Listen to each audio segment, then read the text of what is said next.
L'histoire que nous vous invitons à suivre est celle des tribulations d'un journaliste français à la recherche d'une hypothétique accréditation afin d'enquêter sur la présence militaire française dans le Nord Bénin. Las d'attendre la délivrance de son fameux sésame, notre confrère irrité hier on s'est convaincu que les responsables béninois n'entendent pas lui délivrer son accréditation. Le commentaire est signé Abdoulaye Koulibaly. Il vous souviendra que Télé Sahel avait diffusé il y a plusieurs semaines des extraits d'une vidéo tournée par un journaliste français sur la présence militaire française à Kandi, dans le nord Bénin.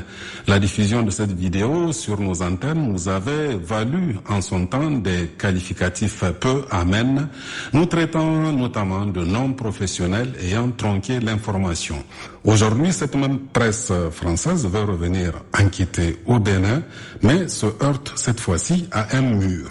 Car, contrairement aux déclarations du porte-parole du gouvernement béninois, invitant la presse internationale à venir enquêter sur ce qu'il appelle les accusations portées contre son pays, la presse française a été tournée cette fois-ci en bourrique. Un mois et demi après avoir déposé sa demande d'accréditation, notre journaliste fait face à un silence radio côté autorité béninoise. Comme réponse, c'est un refus qui ne veut pas dire son nom qui lui est adressé. Une puissance étrangère pourrait se servir du Bénin pour tenter à minima de surveiller le territoire nigérien. Je parle bien sûr de la France, mais aussi des États-Unis, qui viennent d'être chassés du Niger et cherchent à installer des bases militaires en Côte d'Ivoire ou au Bénin. Et quelle est la réalité de cette présence militaire française qui suscite tant de fantasmes? J'ai donc décidé d'aller enquêter sur place au Bénin, encouragé par les propos du porte-parole du gouvernement local, Wilfried Léon Mbedji. Ils n'ont qu'à venir, on va les faire visiter le Bénin, depuis Cotonou jusqu'à Malanville, en passant par tous les coins, les axes frontaliers, et ils viendront regarder ici, il y a une base ici, une base militaire. C'est pas une aiguille dans une botte de foin quand même. C'est pas une aiguille dans une botte de foin. Le 27 mai dernier, j'ai fait les choses bien et j'ai demandé une autorisation de reportage à la HAC béninoise, l'organe en charge de l'accréditation des journalistes étrangers. Première surprise, son secrétaire général m'a reçu assez froidement, en disant que ma demande allait être examinée de près par le président, en raison, je cite, d'un précédent fâcheux. Ma vidéo dans le Nord, sur les soldats français à Kandi, n'avait visiblement pas plu aux autorités béninoises. Mais je me disais qu'avec les propos rassurants du porte-parole du gouvernement, j'allais pouvoir visiter le Bénin, de Cotonou à Malanville, et faire mon travail de journaliste en toute liberté. Eh bien, figurez-vous que je me suis bien planté. 1 mois et demi après ma demande, j'attends toujours mon accréditation, qui ne m'a pas été refusée officiellement, mais qui a été ajournée pour des motifs plus farfelus les uns que les autres.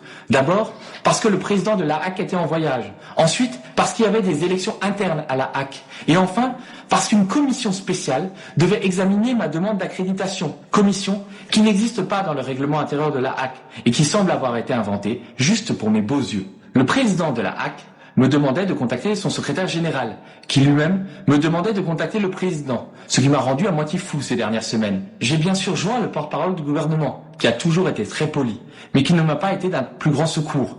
Lui aussi m'a recommandé de relancer le président de la HAC, qui me renvoyait vers son secrétaire général, qui lui-même m'a renvoyé vers... Bref, très clairement, on voulait me dire non sans me dire non. On n'a pas eu le courage de me refuser l'accréditation. Alors, les autorités béninoises ont louvoyé, comme toute bonne dictature qui ne s'assume pas. L'ambassade de France au Bénin doit aussi être contente de ne pas m'avoir dans les pattes. D'ailleurs, une nouvelle ambassadrice va arriver prochainement dans le pays. Il s'agit de Nadège Choua, qui a directement travaillé à la cellule diplomatique de l'Élysée. Je ne viendrai donc pas enquêter au Bénin, car je sais que j'y serai immédiatement arrêté et expulsé, ou tout du moins empêché de faire mon métier. Je ne pourrai donc pas avoir des preuves tangibles sur cette coopération militaire franco-béninoise qui a beaucoup à cacher. Des sources dignes de foi et recoupées par mes soins m'ont indiqué que l'avion de renseignement, financé par l'Union européenne, était aujourd'hui basé sur l'aéroport de Tourou, près de Parakou, au centre du pays. Les renseignements collectés par cet aéronef seraient non seulement exploités par des militaires béninois, ce qui est logique, mais aussi par une poignée de coopérants français. Selon Intelligence Online, 6 autres drones devraient arriver prochainement, qui vont être livrés par la société française de l'air. Décidément, la France-Afrique n'est pas encore morte. Elle est même toujours bien vivante au Bénin. Après les déclarations des officiels nigériens, puis il y a quelques jours celles du président burkinabé, qui se veulent tous catégorique sur la présence avérée de bases françaises dans le Nord Bénin, les mésaventures de ce journaliste français dans la recherche effrénée et vaine de son accréditation chimérique en disent simplement long sur le dilatoire auquel semble se livrer le Bénin sur ce dossier, ce qui évidemment renforce encore plus le doute sur la bonne foi des autorités béninoises. Et oui, bien dit.